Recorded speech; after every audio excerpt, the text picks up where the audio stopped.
Welcome to Vinsud YouTube podcast. Today we are going to read the Hindu newspaper on February 7th, 2023, Tuesday. Morning news. Moving on to the text and context page. The first text in context. The state of ethnic democracy in Malaysia. As the PH coalition rises to power for the second time, observers are asking the following questions. Is transformative politics in the offing in Malaysia? Can the new coalition usher in democratic reforms, and will ethnic democracy wither away in the deeply polarized country? Malaysia held its 15th general election in November 2022 to put an end to the volatile political situation in the region, the fallout of two ruling coalitions in quick succession. Given the tectonic political landscape of Malaysia, the election delivered, unsurprisingly, the first hung parliament of the country, as none of the existing political coalitions secured a simple majority of 112 seats out of a total 222 seats in the Dewan Rakyat, a unity government led by Pakatan Harapan, under the premiership of Mr. Anwar Ibrahim, formed the government even though it fell short of a majority with its 82 seats. It could do so as it was backed by the former ruling coalition Barisan Nasional, led by the United Malays National Organization and regional parties like Gabungan Rakyat Sabah and Gabungan Party Sarawak from the two states of Sabah and Sarawak of East Malaysia. The PH coalition is in power for the second time after its stint in 2018, and it advocates for a multi-cultural, inclusive, democratic, and modern Malaysia. As the PH coalition rises to power, Malaysian observers are asking the following questions. Is transformative politics in the offing? Can the PH coalition usher in democratic reforms, and will ethnic democracy wither away in Malaysia? Malaysia's melting pot. Malaysia is a multi-ethnic, multi-racial, and multicultural country comprising of an ethnic Malay majority, a plethora of indigenous communities, and ethnic minorities like the Chinese and the Indians. Malaysia adopted a consociational democracy at the time of independence in 1957 as a viable governance model to manage its ethnic heterogeneous population effectively. The ethnicity-based political system facilitated the formation of a multi-ethnic coalition, popularly known as the Alliance, to come to power. The alliance was composed of the UMNO, representing the Malay majority,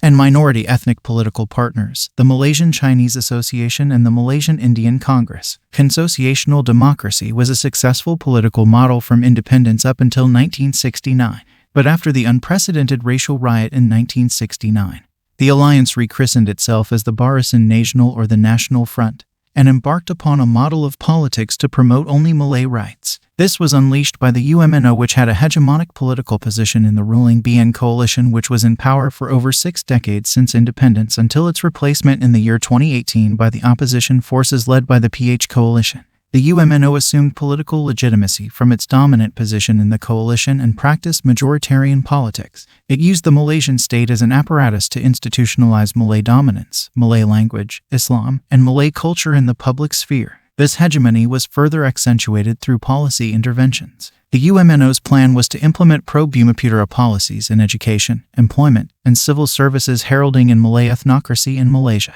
Special provisions have been enshrined in the constitution to establish Malay hegemony, such as making Malay language the official language, Islam the religion of the Federation, and reserving lands for Malay populations. With its pro-Malay measures, there has been a bulging of the Malay middle class and the nascent Malay capitalist class. Thus, the UMNO gradually crafted a dominant political narrative, Malaysia for the Malays. The legitimization of such an ethnic democracy was feasible in Malaysia because of the numerically lower immigrant and ethnic minorities, namely the Chinese and the Indians. The consequences of an ethnic model, however, by pursuing pro-Malay public policies, the UMNO-led ruling BN coalition has severely damaged the social fabric of Malaysia. The ethnic minorities face relative economic deprivation because of skewed socio-economic policies favoring the Malay majority. The unveiling of a cumulative marginalization facilitated the escalation of an ethnic uprising in Malaysia. The Malaysian Indian community organized a massive street protest, the Indian Spring, in 2007, led by the Hindu Rights Action Force, which highlighted the socio-economic and cultural predicaments of the Indian community under the grip of ethnic democracy. The fueling of race and religious identity-based politics by the UMNO led to the erosion of social harmony, which in turn led to the spike of ethnic conflicts between the Malays and the Indians, as evidenced by incidents such as the Kampung Rawa in 1998 and the Kampung Medan in 2001.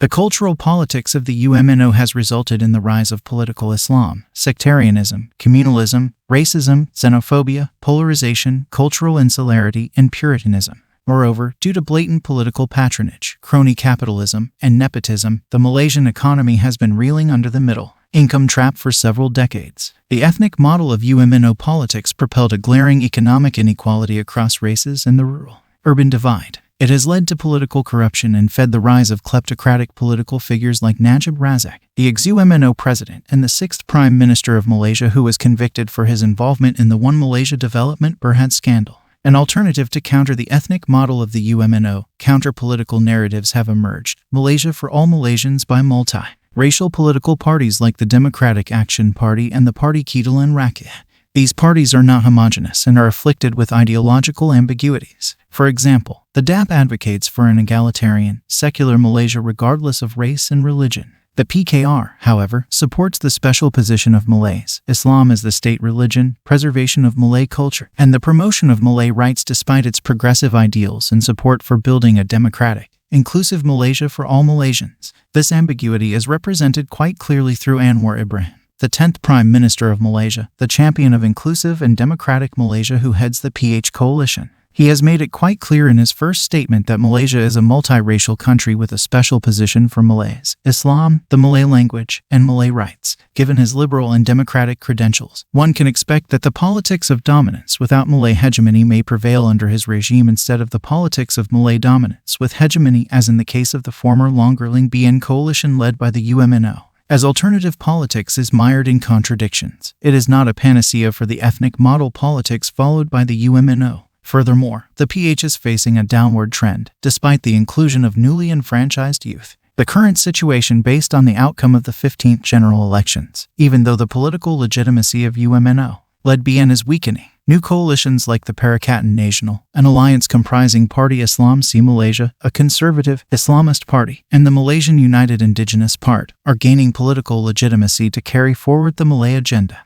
Therefore, race and religious-based identity politics are still a big challenge in Malaysia. Due to the advent of competitive elite politics and the escalation of identity-based rhetoric, the fragmentation of political parties is looming large in the current Malaysian political landscape.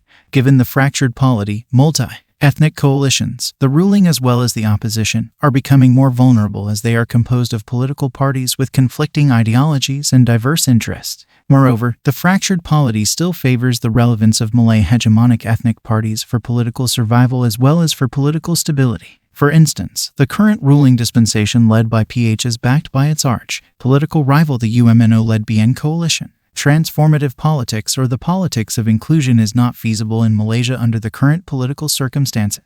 The new ruling political dispensation can therefore only make cosmetic changes rather than deep democratic reforms. Thus, within the fractured and divided polity of Malaysia, the paradoxical nature of alternative politics coupled with the discriminatory nature of the Malaysian constitution will ensure that Malaysia will follow an ethnic democracy, albeit a diluted version of it under the current ruling political dispensation. Malaysia's transition from ethnic democracy or semi-democracy to an egalitarian or mature or multi-cultural democracy appears to be elusive under the current political circumstances.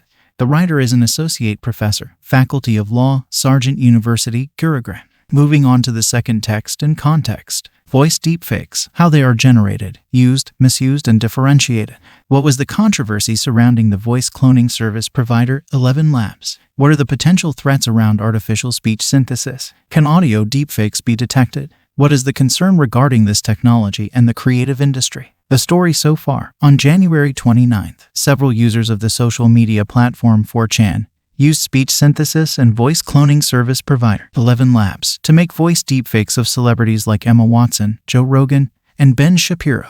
These deepfake audios made racist, abusive, and violent comments. Making deepfake voices to impersonate others without their consent is a serious concern that could have devastating consequences.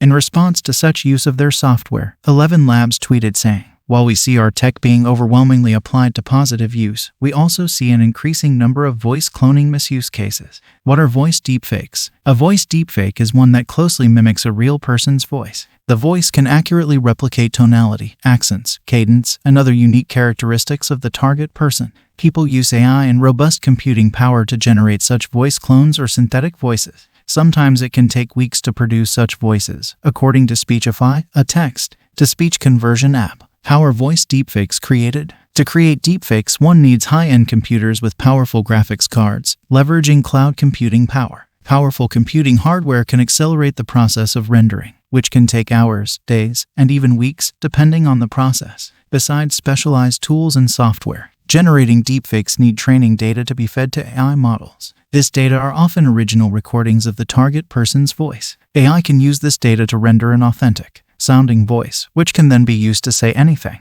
What are the threats arising from the use of voice deepfakes? Attackers are using such technology to defraud users, steal their identity, and to engage in various other illegal activities like phone scams and posting fake videos on social media platforms. According to one of Speechify's blog posts, back in 2020, a manager from a bank in the UAE received a phone call from someone he believed was a company director. The manager recognized the voice and authorized a transfer of $35 million. The manager had no idea that the company director's voice was cloned. In another instance, fraudsters used AI to mimic a business owner's voice, directing the CEO of a UK-based energy firm to immediately transfer around $243,000 to the bank account of a Hungarian supplier of the company. The voice belonged to a fraudster who spoofed the CEO, The Wall Street Journal reported in 2019.